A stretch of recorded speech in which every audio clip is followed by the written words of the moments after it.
माताजी के सभी भक्तों को नमस्कार। आज नवरात्रि का 5वां दिन है।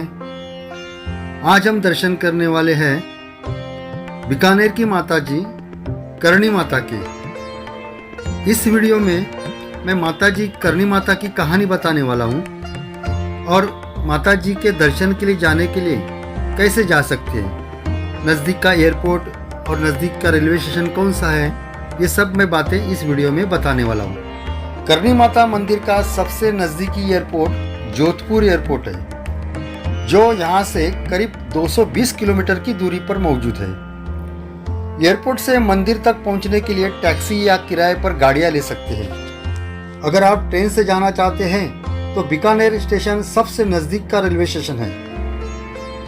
रेलवे स्टेशन पहुंचकर टैक्सी या किराए पर गाड़ी लेकर आप करणी माता के दर्शन के लिए जा सकते हैं।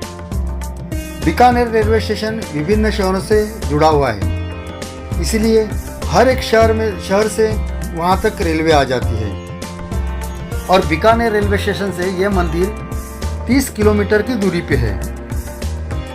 अगर मंदिर आप जाना चाहते हैं तो बस भी उपलब्ध है। राजस्थान के राज्य परिवहन निगम ने बसेस भी रखी है। करणी माता को बीकानेर में और आसपास के लोग माता दुर्गा का अवतार मानते हैं। करणी माता चारण जाति की योद्धा महिला थी, जिनके बचपन का नाम रिघुबाई था। विवाह होने के बाद माता का संसारिक मोह माया से लगाव छूट गया और उन्होंने तपस्वी का जीवन जीते हुए लोगों की सेवा भी की। इतिहास को देखा जाए तो माता का जन्म 1387 ईस्वी सन में हुआ था और करीब 150 साल माता जीवित रही।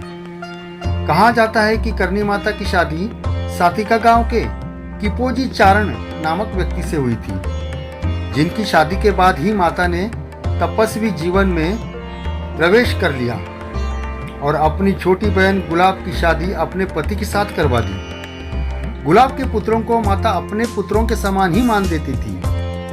करणी माता बीकानेर और जोधपुर के शाही परिवार की कुल देवता है, इसलिए पूरे बीकानेर व जोधपुर के लोग भी करणी माता को अपनी कुल देवता मानते हैं और उनकी पूजा करते हैं। कहा जाता है कि इस मंदिर का निर्माण 1620 ईस्वी सन में लेकर 1628 ईस्वी सन के बीच हुआ था। इस मंदिर को महाराजा कर्ण सिंह ने बनवाया था, लेकिन काफी सालों तक यह मंदिर वीरान ही पड़ा था। हालांकि कुछ लोगों का यह भी कहना है कि मंदिर करीब 600 साल पुराना है। हालांकि 19वीं व 20वीं सदी में इस मंदिर का पुनर्निर्माण हुआ, जो मंदिर का वर्तमान स्वरूप है। करणी माता मंदिर का रहस्य क्या है वो सुनिए। यह मंदिर चूहों का मंदिर भी कहला जाता है। इस मंदिर में 25,000 से भी ज़्यादा चूहे हैं। इनमें कुछ सफ़ेद चूहे भी हैं, जिनको लेकर कहा जाता है कि ये करणी माता और उनके पुत्र है। इसलिए इस मंदिर में चूहों को भगवान के रूप में देखा जाता है और उनकी पूजा की जाती है। इसलिए मंदिर में सफ़ेद चूहे का दर्शन मंगलकारी माना जाता है।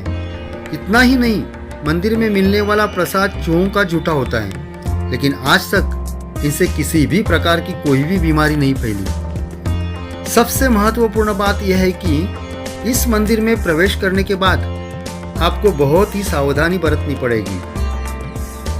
दरअसल इस मंदिर में मौजूद हजारों चूहों को करणी माता की संतानें मानी जाती है, इसलिए गलती से भी चूहों को चोट पहुंचाना यह गंभीर पाप माना जाता है।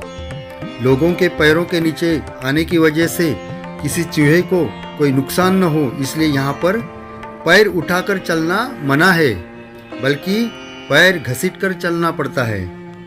अगर गलती से किसी भक्त की वजह से किसी चूहे की मौत हो जाए तो उसके लिए भरपाई करनी पड़ती है।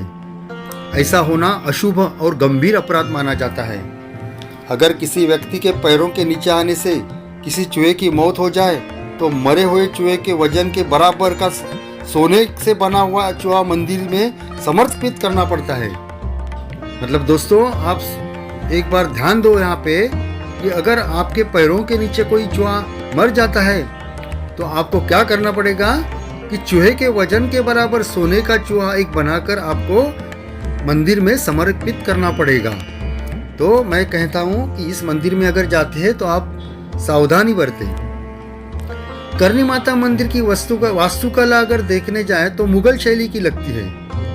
यह मंदिर सुनने में जितना रहस्यमय है और रोचक लगता है, उतना ही ये खूबसूरत भी है।